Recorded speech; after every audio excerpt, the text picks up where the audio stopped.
ಭಾಷೆಯನ್ನು ಉಳಿಸುವ ಹಾಗೂ ಭಾಷೆಯ ಬಗ್ಗೆ ಜನಜಾಗೃತಿ ಮೂಡಿಸೋಕೆ ಸಾಹಿತ್ಯ ಸಮ್ಮೇಳನ ಉಪಯೋಗಕಾರಿಯಾಗುತ್ತೆ. ಈ ನಿಟ್ಟಿನಲ್ಲಿ ಕರ್ನಾಟಕ ಸರ್ಕಾರದ ಕರ್ನಾಟಕ ಬ್ಯಾರಿ ಸಾಹಿತ್ಯ ಅಕಾಡೆಮಿ ನೇತೃತ್ವದಲ್ಲಿ ಮೇಲ್ತೆನೆ ಸಂಘಟನೆ ಇದರ ಸಹಯೋಗದಲ್ಲಿ ಮುಡಿಪು ಸಮೀಪದ SK ಹಾಲಲ್ಲಿ 3ನೇ ಉಳ್ಳಾಲ ತಾಲೂಕು ಬ್ಯಾರಿ ಸಾಹಿತ್ಯ ಸಮ್ಮೇಳನ ನಡೆಯಿತು. ಈ ಸಮ್ಮೇಳನ ಯಶಸ್ವಿಯಾಗಿ ನಡೆದಿದ್ದು, ಈ ಸಮ್ಮೇಳನದಲ್ಲಿ ಭಾಗವಹಿಸಿದ ಎಲ್ಲರೂ ಏನು ಹೇಳಿದ್ರು ಅವರ ಅಭಿಪ್ರಾಯವನ್ನು ಕೇಳೋಣ.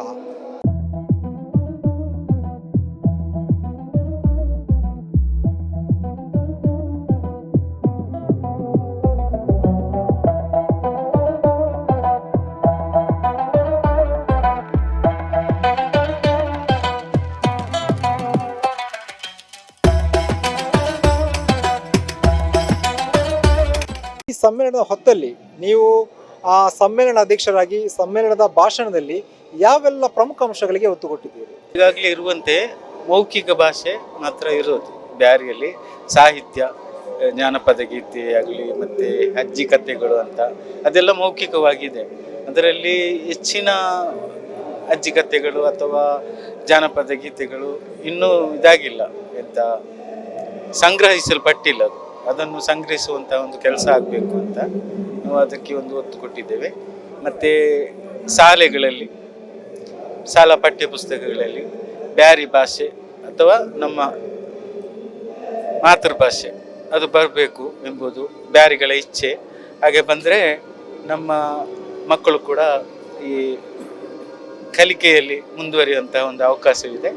ಅದಕ್ಕೆ ಈಗಾಗಲೇ ನಮ್ಮ ಬ್ಯಾರಿ ಅಕಾಡೆಮಿ ಅಧ್ಯಕ್ಷರಾದ ಉಮರ್ ಯೋಶ್ರವರು ಸಂಬಂಧಪಟ್ಟ ಅಧಿಕಾರಿಗಳೊಂದಿಗೆ ಮಾತನಾಡಿದ್ದಾರೆ. ಅದನ್ನು ಮುಂದುವರಿಸುವಂತಹ ಕಾರ್ಯಕ್ರಮಗಳು ಆಗಬೇಕು ಎನ್ನುವುದರ ಬಗ್ಗೆ ಒತ್ತು ಕೊಟ್ಟು ಮಾತಾಡಿದರು. ಈಗ ಮುಖ್ಯವಾಗಿ ನಿಮ್ಮ ಊರಲ್ಲಿ ಆ ಬ್ಯಾರಿ ಭವನ ನಿರ್ಮಾಣ ಮಾಡುವಂಥ ಎಲ್ಲ ಒಂದು ಸಿದ್ಧತೆಗಳು ನಡೆದಿತ್ತು. ಸ್ವಲ್ಪ ಏನೋ ಕೆಲವೊಂದು ತಾಂತ್ರಿಕ ಕಾರಣಗಳಿಂದ ಹಿನ್ನಡೆಯಾಗಿದೆ. ಸಮ್ಮೇಳನ ಅಧ್ಯಕ್ಷರಾಗಿ ಸರ್ಕಾರಕ್ಕೆ ಏನು ನೀವು ಒತ್ತಾಯ ಮಾಡ್ತೀವಿ? ಅದನ್ನು ಇವಾಗಲೇ ಒಂದು ಸುಮಾರು 7-8 ವರ್ಷಗಳಿಂದ ಅದು ಮುಂದುವರಿತಾ ಬಂದಿದೆ. ಈಗ ಏನು ನಮ್ಮ ಸ್ಪೀಕರ್ ಸರ್ ಅವರು ಹೇಳಿದರು, ಅದರ ಅನುದಾನ ಏನೋ ಬಿಡುಗಡೆ ಆಗಿದೆ ಅಂತೇಳಿ. ಇವಾಗ ಏನಾದರೂ ಆಗ್ಬೋದು ಅಂತ ಆಶಾಭಾವದಲ್ಲಿ ಇದ್ದೇವೆ ನಾವು. ಅದನ್ನು ಆದಷ್ಟು ಬೇಗ ನಮಗೆ ಒದಗಿಸಿಕೊಡಬೇಕಂತ ನಾನು ಈ ಸಂದರ್ಭ ಹೇಳಿಕ್ಕೆ ಬಯಸ್ತಾ ಇದ್ದೀನಿ. ಈಗ ನೀವು ಬ್ಯಾರಿ ಭಾಷೆಯಲ್ಲಿ ಹಿರಿಯ ಸಾಹಿತಿಯಾಗಿ ಗುರುತಿಸಿಕೊಂಡಿದ್ದೀರಾ. ಮುಖ್ಯವಾಗಿ ನಮ್ಮ ಬ್ಯಾರಿ ಭಾಷೆಗೆ ಬ್ಯಾರಿ ಲಿಪಿ ಬೇಕಾ?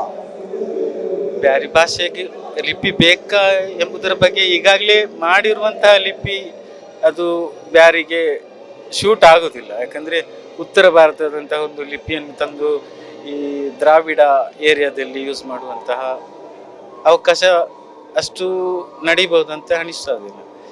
ಈಗಾಗಲೇ ಇವಾಗ ಚರ್ಚಾಗೋಷ್ಠಿಯಲ್ಲಿ ಹೇಳಿ ಬಂದಂತೆ ಈ ಮೊದಲು ಅರಬ್ಬಿ ಮಲಯಾಳಂ, ಅರಬ್ಬಿ ತಮಿಳ್ ಅಂತ ಇದ್ದಂತೆ, ಅದೇ ರೀತಿ ಇವಾಗ ಈ ಅರಬ್ಬಿ ಲಿಪಿಯನ್ನು ಉಪಯೋಗಿಸಿಕೊಂಡು ಬ್ಯಾರಿಯನ್ನು ಬರೆದರೆ, ಅಥವಾ ಅಕಾಡೆಮಿ ಅಧ್ಯಕ್ಷರಾದ ಉಮರ್ ಯೋಶ್ರವರು ಒಂದು ನಿರ್ಣಯವನ್ನು ಹೇಳಿದರು ಅಲ್ಲಿ, ಅಂದರೆ ಇಂಗ್ಲೀಷಲ್ಲಿ ಬ್ಯಾರಿ ಭಾಷೆ ಬರೆಯುವಂತಹ ಒಂದು ಕಾರ್ಯಕ್ರಮ, ಆ ಬಗ್ಗೆ ಚರ್ಚೆ ಅದು ನಡೀತಾ ಇದೆ ಅಂತ ಹೇಳಿದ್ರು. ಅದು ಒಂದು ಉತ್ತಮ ಬೆಳವಣಿಗೆ ಅಂತ ನನಗೆ ಅನಿಸ್ತಾ ಇದೆ. ಹೆಸರು ಎಡ್ವರ್ಡ್ ಲೋಬೋ ತೊಕ್ಕೊಟ್ಟು ಅಂತ.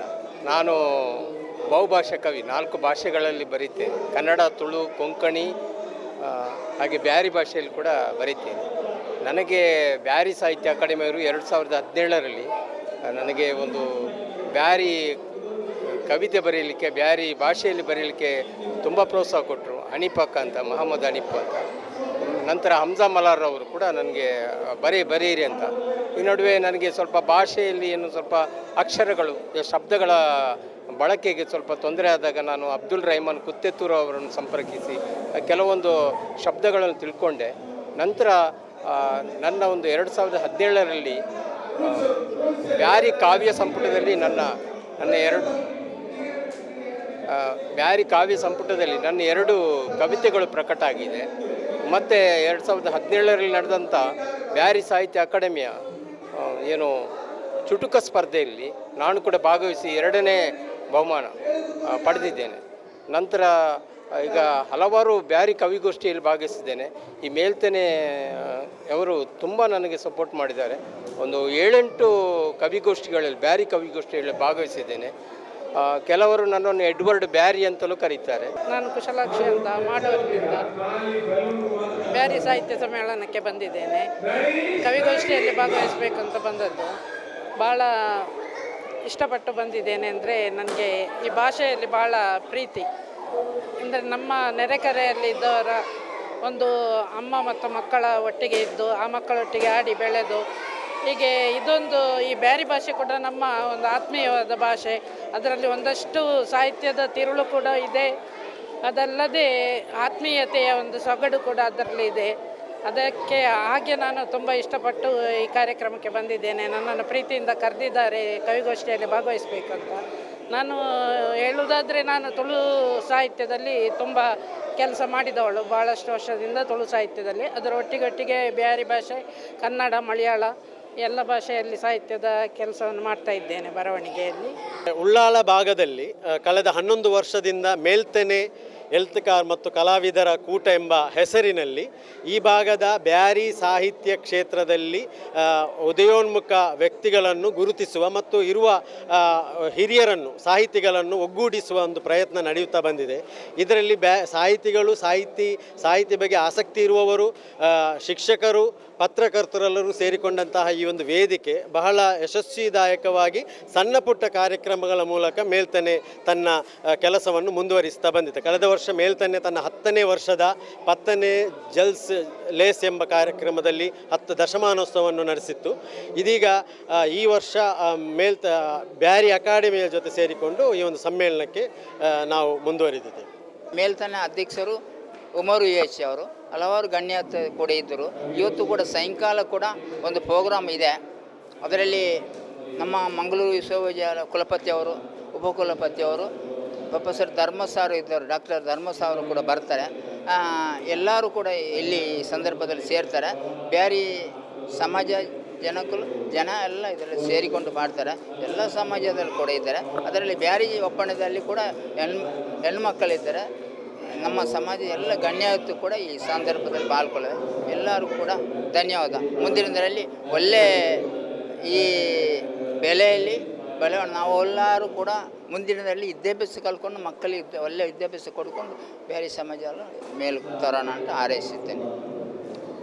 ಇವತ್ತು ಬಂದಿದ್ದಕ್ಕೆ ನನಗೆ ಖುಷಿ ಆಯಿತು. ಯಾಕಂದರೆ ನಮ್ಮ ಊರಿನ ಮಹಿಳೆಯರಿಗೆ ಆಟ ಆಡೋಕ್ಕೆ ಅದಕ್ಕೂ ಭಾಗವಹಿಸಿದ್ದಾರೆ. ಮದ್ರಂಗಿ ಇಡಲಿಕ್ಕೆ ಕೂಡ ಅವರು ಭಾಗವಹಿಸಿದ್ದಾರೆ. ಮಕ್ಕಳು ಕೂಡ ಆಟ ಆಡಿದರು. ತುಂಬ ಖುಷಿಯಾಯಿತು. ಹೊಟ್ಟೆ ತುಂಬ ಅನ್ನ ಸಿಕ್ಕಿತ್ತು, ಚಹಾ ಕುಡಿದ್ರು. ಇದೆಲ್ಲ ಅವರ ಬಾಯಿಂದ ನನಗೆ ಖುಷಿ ಮಾತು ಸಿಕ್ಕಿತ್ತು. ಅದೊಂದು ಖುಷಿಯಾದ ವಿಷಯ. ಇದೇ ಬೇಕಾಗಿದ್ದು. ಆಸ್ತಿ ಅಂತಸ್ತು ಯಾವುದಲ್ಲ. ಬಂದ ಜಾಗೆಯಲ್ಲಿ ಕುಡಿಲಿಕ್ಕೆ ನೀರು, ಉಣ್ಲಿಕ್ಕೆ ಸ್ವಲ್ಪ ಗಂಜಿ ಆಗಲಿ ಪರವಾಗಿಲ್ಲ, ಆದರೂ ಒಂದು ಸಿಕ್ಕಿತ್ತಲ್ಲ ಒಂದು ಖುಷಿ. ಆದರೆ ಇಲ್ಲಿ ಎಲ್ಲರೂ ಬಂದವರಿಗೆ ಸಮಾಧಾನ ಆಗಿದೆ. ನಾನು ತುಂಬ ಅಂದರೆ ತುಂಬ ಖುಷಿಯಾಗಿದೆ ನನಗೆ. ಉಳ್ಳಾಳದ ಬ್ಯಾರಿ ಸಾಹಿತ್ಯ ಸಮ್ಮೇಳನದಲ್ಲಿ ಮಹಿಳೆಯರಿಗೆ ಮೆಹಂದಿ ಕಾರ್ಯಕ್ರಮ ಸ್ಪರ್ಧೆ ಇಟ್ಟಿದ್ದೆವು. ಅದರಲ್ಲಿ ಸುಮಾರು 50ಕ್ಕಿಂತಲೂ ಹೆಚ್ಚು ಮಹಿಳೆಯರು ಭಾಗವಹಿಸಿದ್ದಾರೆ. ಬಹಳ ಅತ್ಯುತ್ತಮ ರೀತಿಯಲ್ಲಿ ಕಾರ್ಯಕ್ರಮ ನಡೆದಿತ್ತು. ಎಲ್ಲ ಮಹಿಳೆಯರು ಉತ್ಸಾಹದಿಂದ ಬಂದಿದ್ದಾರೆ. ಯಾಕೆಂದರೆ ನಮ್ಮ ಮುಡಿಪು ಪ್ರದೇಶದೊಂದು ಗ್ರಾಮೀಣ ಪ್ರದೇಶ. ಈ ಗ್ರಾಮೀಣ ಪ್ರದೇಶದಲ್ಲಿ ಮಹಿಳೆಯರು ಈ ರೀತಿಯಲ್ಲಿ ಇಷ್ಟು ಸಂಖ್ಯೆಯಲ್ಲಿ, ಅಂದರೆ ಮಹಿಳೆಯರ ಸಂಖ್ಯೆ ಈ ಸಲ ಬಹಳ ಹೆಚ್ಚಿದೆ. ಯಾಕೆಂದರೆ ಎಲ್ಲ ಕಡೆ ಬ್ಯಾರಿ ಸಾಹಿತ್ಯ ಸಮ್ಮೇಳನ ನಡೆಯುವಾಗ ಹೇಗೆ ಮಹಿಳೆಯರು ಸೇರ್ತಾರೋ ಅದಕ್ಕಿಂತಲೂ ಹೆಚ್ಚು ನಮ್ಮ ಈ ಉಳ್ಳಾಳದ ಬ್ಯಾರಿ ಸಾಹಿತ್ಯ ಸಮ್ಮೇಳನದ ಮಹಿಳೆಯರು ತುಂಬಿದ್ದರು. ಹಾಗಾಗಿ ನಮಗೆ ಬಹಳ ಅತ್ಯುತ್ತಮವಾದ ಕಾರ್ಯಕ್ರಮ ನಡೆಸಲಿಕ್ಕೂ ಸಾಧ್ಯ ಆಯಿತು. ಸ್ಪರ್ಧೆಗಳನ್ನು ಕೂಡ ಅಚ್ಚುಕಟ್ಟಾಗಿ ಬಹಳ ಸುಂದರವಾಗಿ ನಡೆಸಲು ಸಾಧ್ಯವಾಯಿತು. ಬೆಳವಣಿಗೆಗೆ ಮುಖ್ಯ ಕಾರಣ ಯಾರು ಅಂತ ಹೇಳಿದರೆ ಮೆಲ್ತನೆ ಸಂಘಟನೆ. ಆ ಮೆಲ್ತನೆ ಸಂಘಟನೆಯ ಪ್ರತಿಯೊಬ್ಬ ಸದಸ್ಯರು, ಅಧ್ಯಕ್ಷರು, ಅದರ ಎಲ್ಲ ಪದಾಧಿಕಾರಿಗಳು ಹಗಲಿರುಳು ಶ್ರಮಿಸಿ ಇಷ್ಟುವರೆಗೂ ಇದು ಬ್ಯಾರಿ ಸಾಹಿತ್ಯ ಅಕಾಡೆಮಿಯ ಹಲವು ಕಾರ್ಯಕ್ರಮಗಳು ಹಲವು ಪ್ರದೇಶದಲ್ಲಿ ಕರ್ನಾಟಕ ರಾಜ್ಯದಾದ್ಯಂತ ನಡೆದಿದೆ. ಅದಕ್ಕಿಂತ ಎಲ್ಲಕ್ಕಿಂತ ಹೆಚ್ಚು ಜನಸಂಖ್ಯೆ ಸೇರಿರುವಂಥ ಉಳ್ಳಾಲದಲ್ಲಿ, ಅದು ಮುಡಿಪಿನಲ್ಲಿ ನಡೆದಂಥ ಬ್ಯಾರಿ ಸಾಹಿತ್ಯೋತ್ಸವ ಕಾರ್ಯಕ್ರಮ. ಈ ಕಾರ್ಯಕ್ರಮಕ್ಕೆ ಯಶಸ್ವಿಗೆ ಎಲ್ಲರೂ ಶ್ರಮಿಸಿದ್ದೀರಿ. ಗೌರವಾನ್ವಿತ ಸ್ಪೀಕರ್ ಆಗಿರೋ UT ಖಾದರ್ ಸರ್ ಅವರು ಬಂದಿದ್ದಾರೆ. ಬ್ಯಾರಿ ತುಳು ಅಕಾಡೆಮಿ ಹಾಗೂ ಕೊಂಕಣ ಅಕಾಡೆಮಿ ಅಧ್ಯಕ್ಷರು ಬಂದಿದ್ದಾರೆ.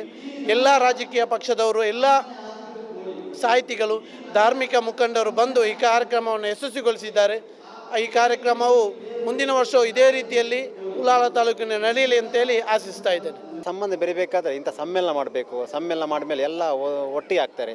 ಯಾಕಂದರೆ ಇವತ್ತು ಎಲ್ಲ ಕಲ್ಚರಲ್ ಕಾರ್ಯಕ್ರಮ ಆಗ್ತವೆ. ಕಲ್ಚರಲ್ ಅಂದರೆ ಒಂದು ಹೆಣ್ಮಕ್ಳಿರ್ಬೋದು, ಆ ಥರ ಮೆಹಂದಿ ಕಾರ್ಯಕ್ರಮ, ಒಂದು ಕೃಷಿ ಮೇಳ, ಬ್ಯಾರಿ ಸಮ್ಮೇಳನ ಎಲ್ಲರೂ ಒಟ್ಟಿಗೆ ಆಗ್ತಾರೆ. ಇಲ್ಲಾಂದರೆ ಯಾರಾದರೂ ಕೇಳ್ತಾರೆ ಯಾರು ಅದು ಡ್ಯಾಡಿ, ಇಂಗ್ಲೀಷ್ ಮೀಡಿಯಂ ಸ್ಕೂಲಿಗೆ ಹೋಗ್ತಾರೆ, ಸ್ಕೂಲಿಗೆ ಹೋಗ್ಬೋದು ಇದು ಯಾರು ಡ್ಯಾಡಿ, ಇದು ಮಮ್ಮಿ.